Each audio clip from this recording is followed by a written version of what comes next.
வணக்கம். நான் உங்க கல்பனா ராகவேந்தர். என்ன பத்தியும் என்னுடைய கணவரை பத்தியும் நியூஸ்லயும் மீடியாலையும் ஒரு தவறான வதந்தி பரப்பிக்கிட்டு இருக்கிறதுனால அதை பத்தி நான் ஒரு கிளாரிட்டி கொடுக்கறதுக்காகத்தான் நான் இந்த வீடியோ பண்றேன். முதல்ல இந்த வயசுல நான் PhD, LLB இன்னும் நிறைய விஷயங்கள் படிச்சுக்கிட்டு இருக்கேன். பிளஸ் என்னுடைய மியூசிக் கரியர் மீதையும் ரொம்ப நான் இன்டென்சிவா போக்கஸ் பண்ணிக்கிட்டு இருக்கேன். இதுல ரொம்ப ஸ்ட்ரெஸ் லெவல்ஸ் ஜாஸ்தியானதுனால எனக்கு பல வருஷமாவே சரியான தூக்கம் எனக்கு இல்ல.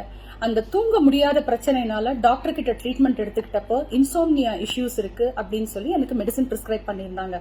அந்த மெடிசன் அந்த ஒரு பர்டிகுலர் நாள் டோசேஜ் கொஞ்சம் ஜாஸ்தி எடுத்ததுனால அது எனக்கு லங் இன்ஃபெக்ஷன் ஆகி நான் அன்கான்சியஸ் ஸ்டேட்டுக்கு போயிட்டேன்.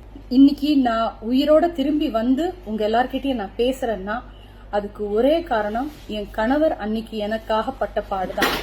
மெடிக்கல் ஆம்புலன்ஸ் எல்லாம் அவர் கோஆர்டினேட் பண்ணதுனால கரெக்டான டைம்ல வந்து அவங்க என்ன காப்பாத்தி என்ன ரெஸ்கியூ பண்ணி ஹாஸ்பிட்டல் என்ன அட்மிட் பண்ணாங்க. அதனால நான் உயிர் தப்பிச்சேன். அதனால எந்த வதந்திகளையும் தயவு செஞ்சு நம்பாதீங்க. எனக்கு பர்சனல் இஷ்யூஸோ ப்ராப்ளம்ஸோ எதுவுமே கிடையாது. கடவுளோட அருள்னால தி பெஸ்ட் திங் எனக்கு நடந்த ஒரு விஷயம், என் வாழ்க்கையில ரொம்ப உன்னதமான அழகான ஒரு அருமையான ஒரு விஷயம், பிரசாத் பிரபாகர் எனக்கு கணவராக கிடைச்சது. அது மாத்திரம் இல்லாம இவ்வளோ ஒரு அழகான ரெஸ்பான்சிபிளான இவ்வளோ அன்பு இருக்கிற ஒரு குழந்தை தயா பிரசாத் என் மகளா கிடைச்சது. அதனால தயவு செஞ்சு தப்பான வதந்திகளை நம்பாதீங்க. எனக்கு எந்த பிரச்சனையும் இல்லை.